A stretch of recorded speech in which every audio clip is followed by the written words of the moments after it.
I remember the first time I ran 5 kilometers. I wasn't in good shape, and I certainly wasn't physically ready to do that kind of a run. I remember that I took jibes at myself when I told my friends about it, saying that I was on the verge of having to be carried back on a stretcher.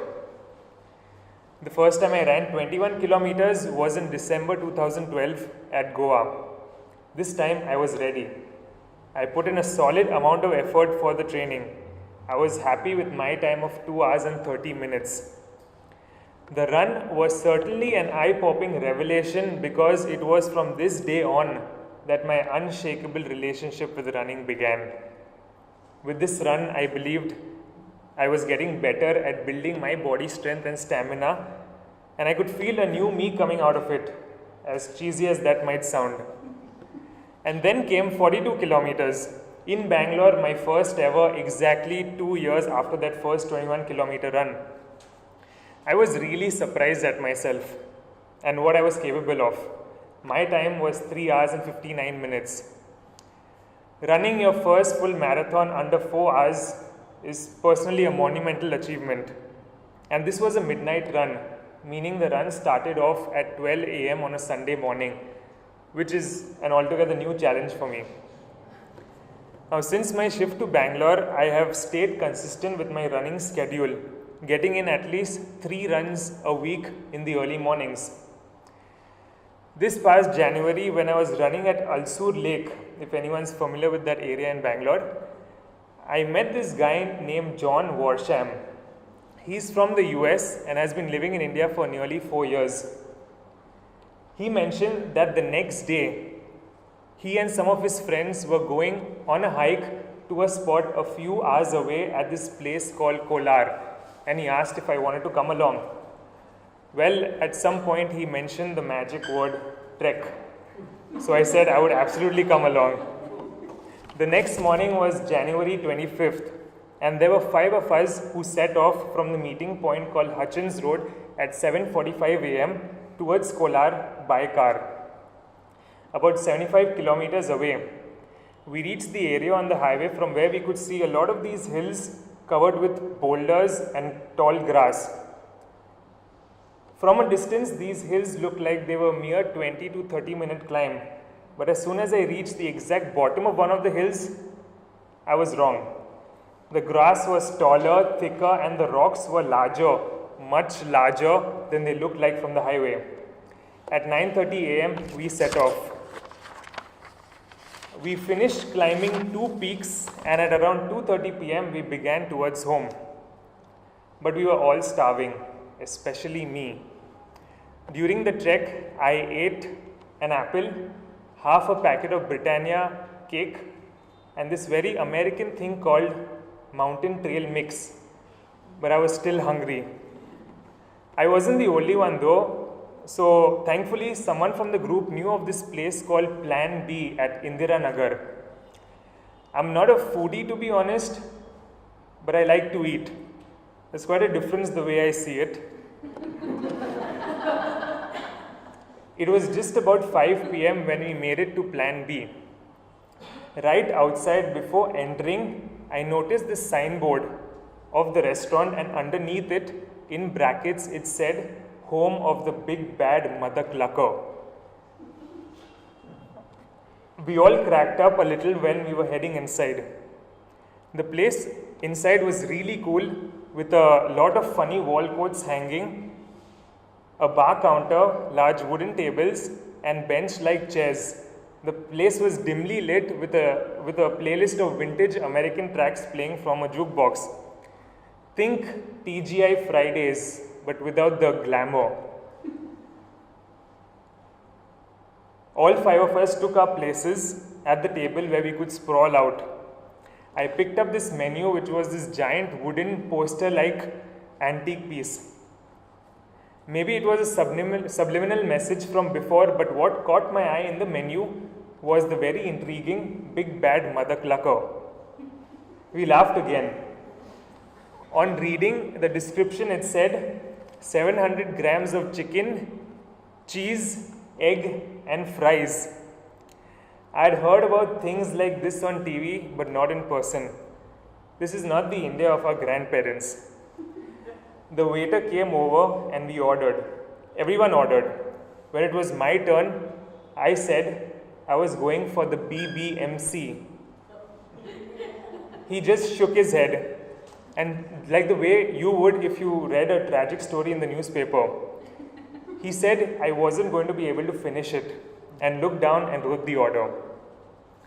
Within a few minutes, first arrives our beer. I called for a Budweiser. I'm not this beer drinker to be honest, but I was savoring every sip. Maybe I figured if I was going with the American food, I should just go whole hog, no pun intended, and get the drink to match it. And I'm no beer connoisseur. And I'm sure there are better beers there, but I like the Bud. When I finished my drink, my nose hit the smell of food, and as the fragrance grew stronger, I got all the more excited that that was going to be my order coming from behind me.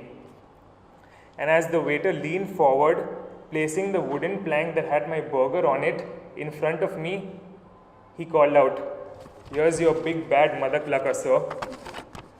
One look at that burger and all five of us were speechless. Just as an aside for a moment, has anyone here ever been to the Rambo circus? Well, the final act of the circus, well, it's not really an act, but it's more of a spectacle. A guy drinks a huge amount of liquid. I mean huge, like 5 liters with several live goldfish, and he projectile vomits them up. It's pretty disturbing, and when it's over, he expects the audience to erupt in an applause at this accomplishment. And they do clap, but it's not an eruption. It's kind of a combination of disgust, confusion, and relief that it's over. It was kind of a same mix of emotions when we all saw the burger. We were dumbfounded, impressed, but a little terrified. This burger was mammoth. It was so enormous that we spent the first few minutes clicking pictures of it.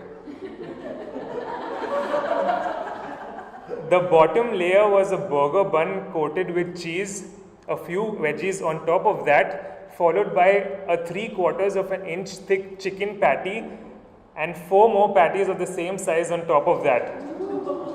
That followed with some more veggies and the topmost burger bun again coated with cheese on this massive plate with a huge pile of fries on the side. This was my meal. There was no way that that burger was going to fit into my mouth because it was this big. So I dropped the topmost chicken patty that had the layer of egg. Oh yes, it had a layer of egg too on it.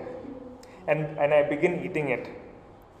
As I'm eating, John tells me that he's heard about some kind of a challenge that that place has, where if you finish the same very burger in 6 minutes or less, you win some kind of a prize.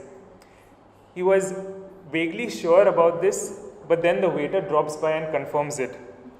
He said that there was a challenge on this particular burger and another one called The Animal, which is a huge beef burger. If you take the challenge and finish either of these off in 6 minutes or less, you get a t-shirt, your meal is free, and they take a photo of you and your face hangs proudly in the Hall of Fame next to the bar. But if you did not finish your food, your photo would hang in infamy in the Hall of Shame. I was in no way up for this 6-minute challenge because by the time I found out about it, it was already past 10 minutes. Not that I would have done it anyway. It's bonkers enough to cram that much of food into your system. And to eat it in 5 minutes or 6 minutes, you don't even get to taste it. Even within the bizarre logic of eating contests, you have to preserve some form of dignity. I was now down to my second chicken patty and I was going strong. My digestive system was on automatic, and as far as eating goes, I was in the zone. But when I finished the third out of the 5 patties, I started to feel really full. But I wasn't going to let that stop me. This was exactly how I made it through my first ultra marathon. This was 75 kilometers, the longest I've ever run, and to run those kinds of distances, you need a strategy. I tried to apply that same logic to the burger. In order to tackle this burger mentally, on the last two patties that were left, I decided to reassemble the burger. I picked it up and resumed eating. Each mouthful was getting tougher to chew. My jaw was pretty much numb, and I tried not to think about how, with every bite, the cholesterol and fat were clogging my arteries and sending my organs into an emergency pre-diabetic reaction. I thought about the Mumbai Marathon, which I had run just 6 days before. In the run, I was cruising for the first 30 kilometers, after which this phenomenon began to strike me that is called hitting the wall. I slowed down drastically, and from kilometer 31 to 35, I was in a torturous state of mind. My legs weren't responding. I did not want to run anymore. I did not care about my timing and basically didn't care about anything.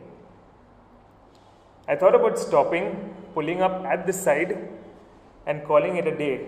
But right before I decided to do that, I experienced what is again known in the running circles as the second wind, which means you get a sudden surge of energy right when you believe you've run out of it. With every step, I could feel my energy getting stronger, coming from some hidden inner reserve that I never knew was there. The idea of bunning the two patties up did not work in my favor. So I again put aside the top bun and began eating the second last patty individually. I could feel my body disobeying my command to take that burger in. Each bite was getting harder to gulp. I was so concentrated that at first I didn't notice that everyone had already finished with their food and that they were just waiting and watching me at the table. So I asked if they wanted to leave and I would stop eating right there. I was actually having second thoughts about this challenge. Maybe this would have been a graceful way to bow out of it. But they said that they would rather wait and root for me to finish that beast off. That sent a little surge of energy through me, and I powered my way through the middle of the final patty to the home stretch. I was down to the last 3 bites. My eyes clearly indicated that I was never going to do this again. If it was a cartoon, my pupils would have been little hamburgers and stars would have been spinning in a circle above my head. I was in a daze pretty much when I took the third to the last bite. That bite took me a full 2 minutes to get down because my body was refusing to let it in. Then came the second to last bite. It wasn't any better. The voices of the people talking around me began to dim out. And I was now down to my last bite. This bite was unusually large, and I deliberately left it a little big because I wanted to finish this feat off with a little flair, like the way I would a marathon. In a run, I always make it a point that I sprint the last 200 or so meters just so that I can cross the finish line with a little pizzazz. This was it. I picked up the last bite and put it in my mouth.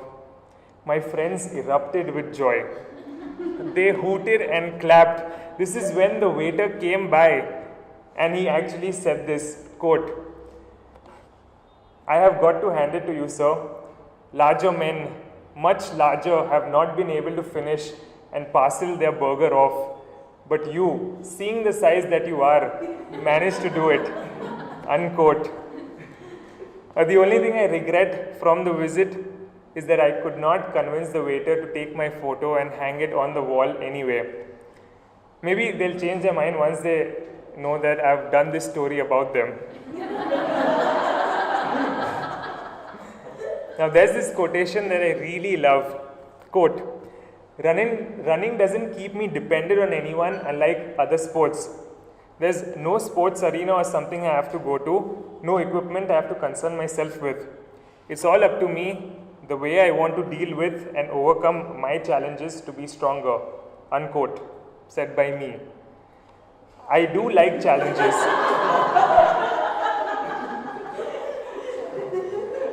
I do like challenges, but not the kinds where there is an obvious one-upmanship going on, but the challenges where I get to face my fears and overcome them to be better. And that's a special kind of challenge which doesn't come around very often. As for today, I have no desire to eat a burger. Reading this story actually sends a slight chill down my spine as the images of that burger flash like a nightmare. I would not ever eat a burger again, but it has to be special. It has to be something worth writing home about, something like the big bad mother clucker. Thank you.